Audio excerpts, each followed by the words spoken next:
从知夫湾广场出发，向东前往烟台山景区。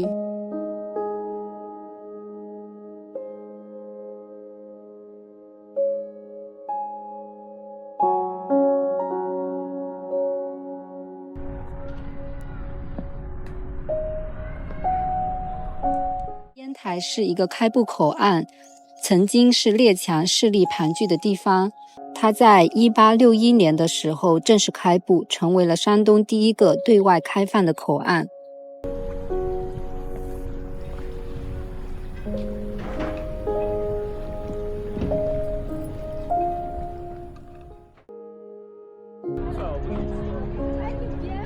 我们现在就在烟台山脚下的海岸边。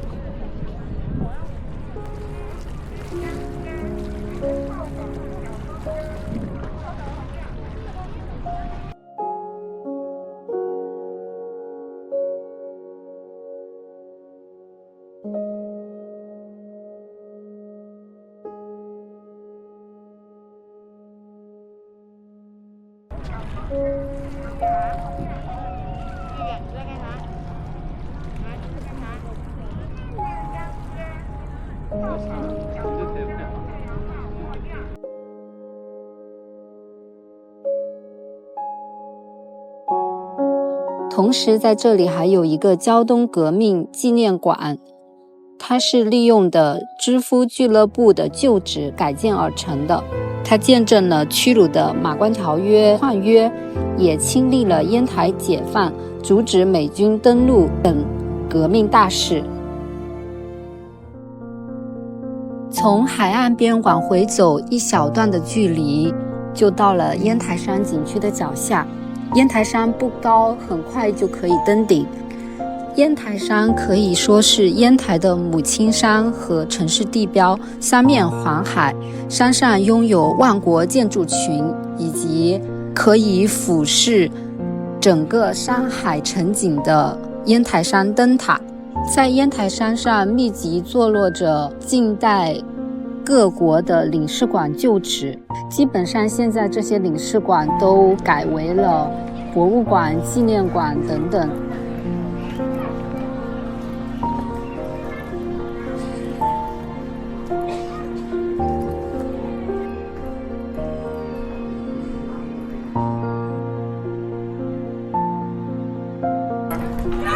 3、2、1，茄子。穿过欧式的庭院，我们就来到了冰心纪念馆。原来这个地方是东海关总检察长官邸。从介绍上看，冰心和林徽因是老乡，都来自福建福州，但是冰心在3岁的时候就跟随父亲迁居到了烟台，并且在这里度过了8年的童年时光，所以冰心先生称烟台是他灵魂上的故乡。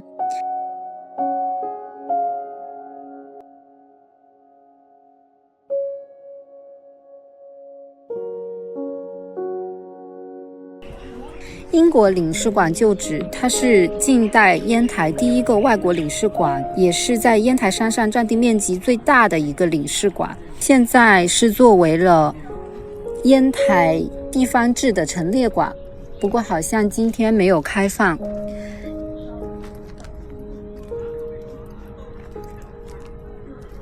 烟台山上除了近代的这些洋房，还有我们古代的龙王庙和忠烈祠以及烽火台。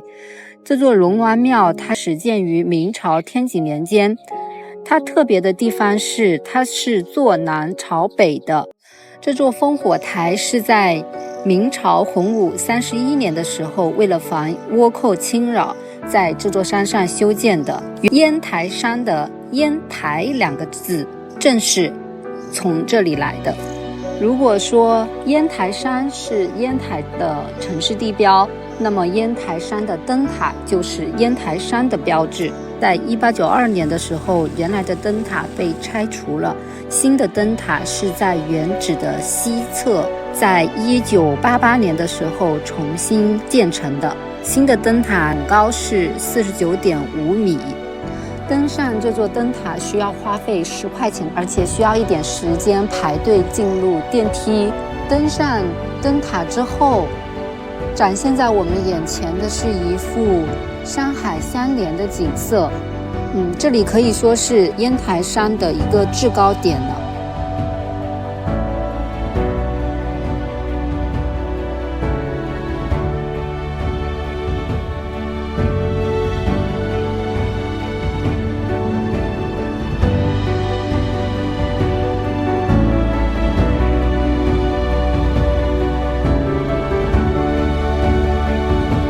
灯塔下是抗日烈士纪念碑。这个碑是1946年的时候落成的，它纪念的是在1945年8月的时候，八路军胶东部队经过了7天7夜的奋战，从日军的手中解放了烟台。当时有89名八路军指战员壮烈牺牲。We spent years in training。烟台山下来，我们可以无缝衔接朝阳街。朝阳街它是1872年的时候始建的，可以说是一条百年老街。目前它的样子的话，就是一个非常标准的商业步行街这样一个样态。当然，它也是烟台 City Walk 的必去之地。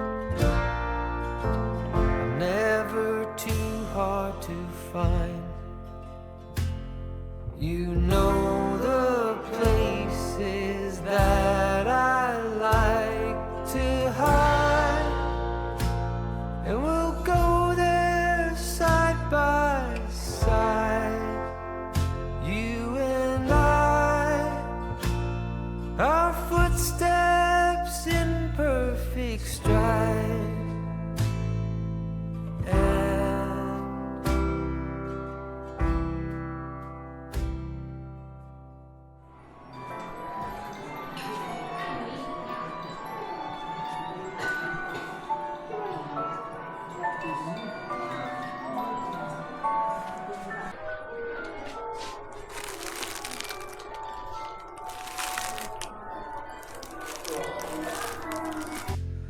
You try to do right, but everything turned out wrong.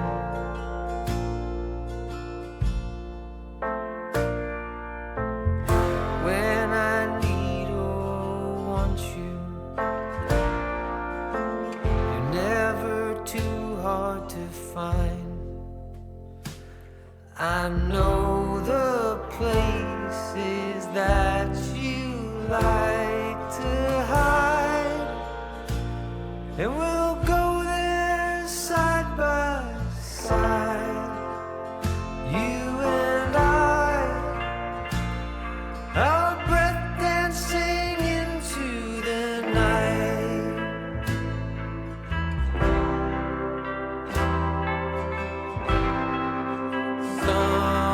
Sometimes the gardens you water survive. You and I, and the love that you nurture will thrive. You and I, two hearts beating in perfect stride. And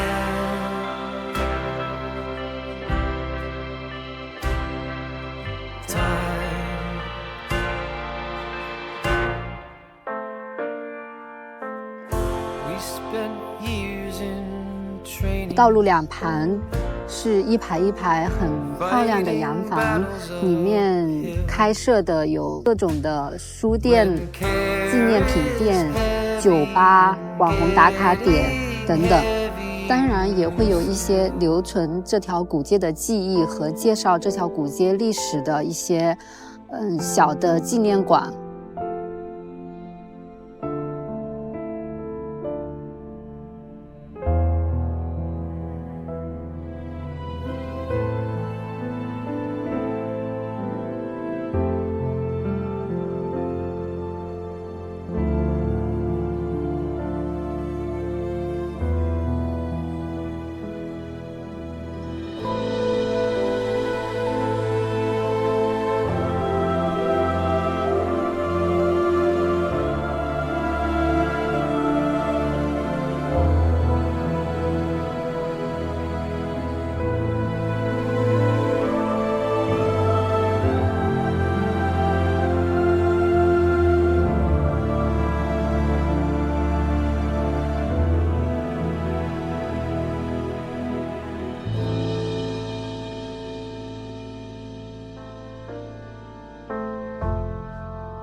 spent years in training, fighting battles uphill. When care is heavy and getting heavier still,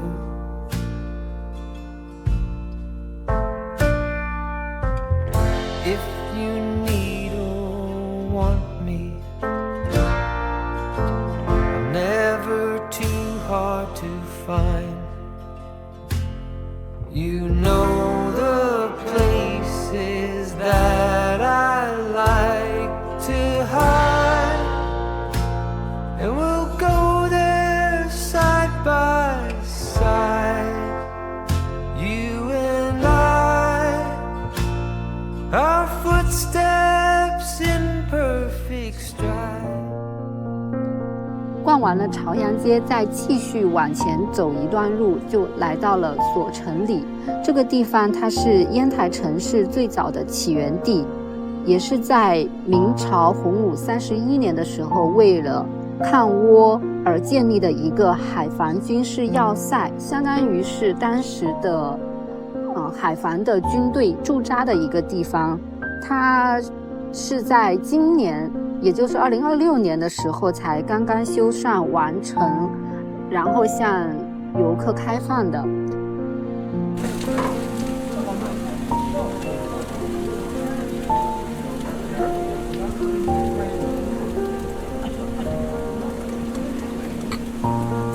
虽然这个地方在历史上是比较重要的一个地点，但对于普通的游客来说，我觉得没有必要特意的来这里一趟。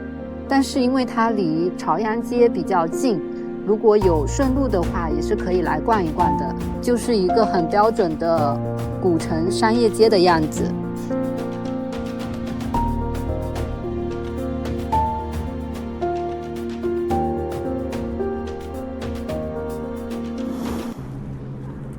接着从索城里坐公交前往渔人码头。其实渔人码头这个地方，我觉得是比较普通的一个看海景的地方，和知府湾广场还有胶东革命纪念馆外的码头基本上是类似的风景。但是因为这里有一个西式建筑类型的一个酒店在这里，那么所以成为了很多人拍照的一个热门打卡点。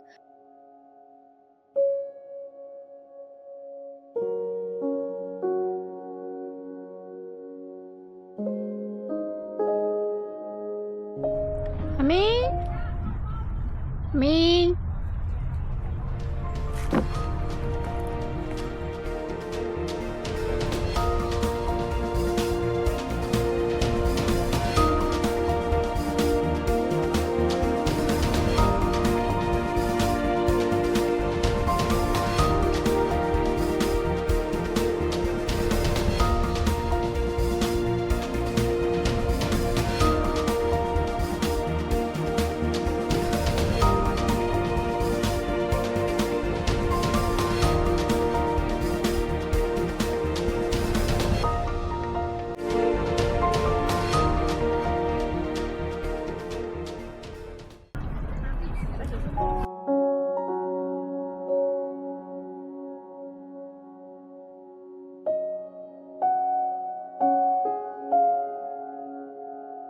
下起了小雨，我们就在雨中漫步，欣赏一下海岸的风光。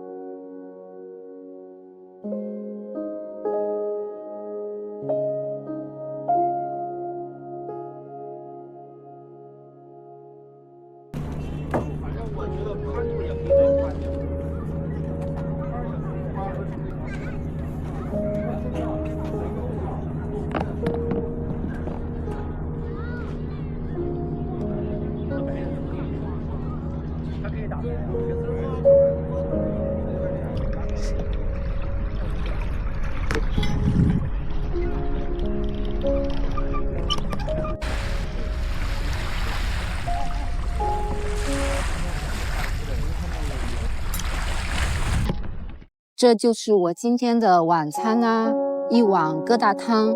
我选择的是李氏疙瘩汤首店，不是在朝阳街那里的那一家，而是他们的老店。这一碗15块钱，1人份，完全够了。里面有虾，有鱿鱼，有花蛤肉，很多的花蛤肉。山东这边是说花蛤吗？在我们福建的话一般说花蛤。其实我在烟台停留的期间吃到了很多的美食，烟台的海鲜真的很美味。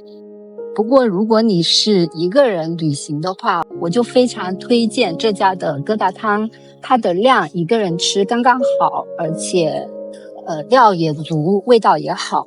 其实这是我第2天晚上来吃的，前一天晚上已经吃过一次了，可见我有多喜欢吃。从地图上看，吃饭的地方离所城里不太远，而且我可以去那里坐公交回酒店，所以我决定去所城里看一下夜景。